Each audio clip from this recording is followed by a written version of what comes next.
আমাদের প্রতিবেশী শুকনা মৌসুমে আমাদের পানি আটকায় রাখে, আর বর্ষার সময় একসাথে সব গেট খুলে দেয়। আমাদের এই প্রতিবেশী, আমরা এতদিন শুনে আসছি যে আমাদের দুনিয়ার সবচেয়ে বড় বন্ধু। গ্রীষ্মে যখন আমাদের পানির প্রয়োজন, তখন আমাদেরকে পানি না দিয়ে পিপাসার্ত করে মারে। দেশকে বানায় মরুভূমি, আর বর্ষার সময় ছেড়ে দেয় পানি। আমরা অবাক। আমি জানি না দুনিয়া এরকম আর কোন দেশ তার প্রতিবেশী পেয়েছে কিনা। আমাদের একটা সরকার ছিল 15.5 বছর। তারা বলতো যে আমাদের দেশকে তারা সিঙ্গাপুর বানাইয়া ছাড়ছে। আজকে সিঙ্গাপুরের দৃশ্য। তারা বলতো এটা কানাডা, এটা হইলো কানাডার দৃশ্য। এগুলা সব ছিল মিথ্যা এবং পোকা। এরা জনগণের সমস্ত অধিকার কেড়ে নিয়েছিল। মানুষ তার বাসায় একটা পর্দা টানালে বলতো যে এই ঘরে জঙ্গি আছে। ওদের মাথায়, ওদের মগজে সবসময় জঙ্গি জঙ্গি ভাব ছিল। আসলে আসল জঙ্গি তারা।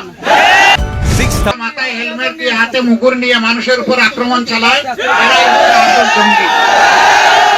আলহামদুলিল্লাহ, আমাদের ছাত্র, তরুণ, যুব সমাজ, আমাদের ছেলেমেয়েরা রাস্তায় নেমে বুক পেতে দিয়ে বলছে যে বুকের ভিতর তুমুল ঝড়, গুলি দিয়েছি গুলি কর। সেই গুলি লুফে নিয়ে তাদেরকে তাড়িয়েছে বাংলার বুক থেকে। প্রত্যেকটি মা বোন, আমার ভাইয়েরা যেন সম্মানের সাথে এদেশে বসবাস করতে পারে, ইজ্জত নিয়ে, দিন নিয়ে, ঈমান নিয়ে, ধর্ম নিয়ে যেন বসবাস করতে পারে। সকল ধর্মের মানুষ শান্তিতে তার ধর্মীয় অনুষ্ঠান করবে, কেউ কারো অনুষ্ঠানে বাধা দেবে না। আফসোস, বাংলাদেশে বেশিরভাগ মানুষ মুসলমান, আর দুনিয়ার একমাত্র সংখ্যালঘু মুসলমান হচ্ছে বাংলাদেশে। সকল ধর্মের মানুষ তার ধর্মীয় অনুষ্ঠান পালন করত, তাতে কোনো বাধা নাই। কিন্তু একজন খতিবকে মেম্বরে দাঁড়াইয়া তার ইচ্ছা মতো বক্তব্য দিতে দিবে না। আমাদের মহফিলে মাইক কেড়ে নেবে, তাফসীর মহফিলে বিশৃঙ্খলা সৃষ্টি করবে, 44 ধারা জারি করবে, পুলিশ পাঠিয়ে দিবে, মহফিল বন্ধ করবে। বাংলার মানুষ আর ভবিষ্যতে তা হতে দিবে না ইনশাআল্লাহ। 18 কোটি মানুষের 36 কোটি হাতকে একসাথে আমরা হাতে হাত ধরে বাংলাদেশকে ইনশাআল্লাহ শান্তি, সমৃদ্ধি এবং অগ্রগতির দিকে আমরা এগিয়ে নিব ইনশাআল্লাহ। আমরা প্রত্যেক মানুষের দ্বারে দ্বারে দেব, প্রত্যেক মানুষের খোঁজ খবর নেব, প্রত্যেক মানুষের কষ্ট লাগাবার জন্য জামাত ইসলামী তাদের পাশে থাকবে। আমাদের আমিরে জামাতের পক্ষ থেকে কমিটমেন্ট, আমিরে জামাতের বক্তব্যটিও লিখেছেন পর্যায়ক্রমে। আমিরে জামাতের পক্ষ থেকে আমাদের শহীদ পরিবারগুলোকে সহযোগিতা করা হচ্ছে, আহতদেরকে সহযোগিতা করা হচ্ছে, এবং আমরা বানবাসী লোকদের তালিকা করছি। পর্যায়ক্রমে জেলা সংগঠন, উপজেলা সংগঠন, ইউনিয়ন, ওয়ার্ড সংগঠন তালিকা করবে।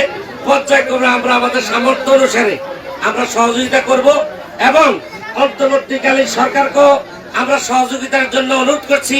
বিত্তবান লোকদেরকে আমাদের আমিরে জামাত সহযোগিতা করার জন্য আমাদের জেলা আমির সাহেবের পক্ষ থেকে, জেলা জামাত ইসলামীর পক্ষ থেকে জেলা আমির মহোদয় আমাদের সকল নেতৃবৃন্দকে নির্দেশ দিয়েছেন সবাই যেন এক সপ্তাহ মানুষের দ্বারে দ্বারে খোঁজ খবর নেয়। আসসালামু আলাইকুম রহমতুল্লাহ। সম্মানিত রামগতিবাসী, আপনাদেরকে আন্তরিক মোবারক ও ধন্যবাদ। আমাদের মোহতারাম আমিরে জামাত, বিশেষ করে দক্ষিণাঞ্চল, কুমিল্লা, নোয়াখালী, লক্ষ্মীপুর, এই অঞ্চলে বানবাসী পাশে এসে দাঁড়িয়েছেন, আর্থিক সহযোগিতা দিয়েছেন, বানবাসী মানুষের মাঝে ত্রাণ বিতরণ করেছেন, এবং জামাত ইসলামী কর্মী, নেতা কর্মী সকলকে উনি নির্দেশ দিয়েছেন 1 সপ্তাহ সকল সাংগঠনিক কার্যক্রম বন্ধ।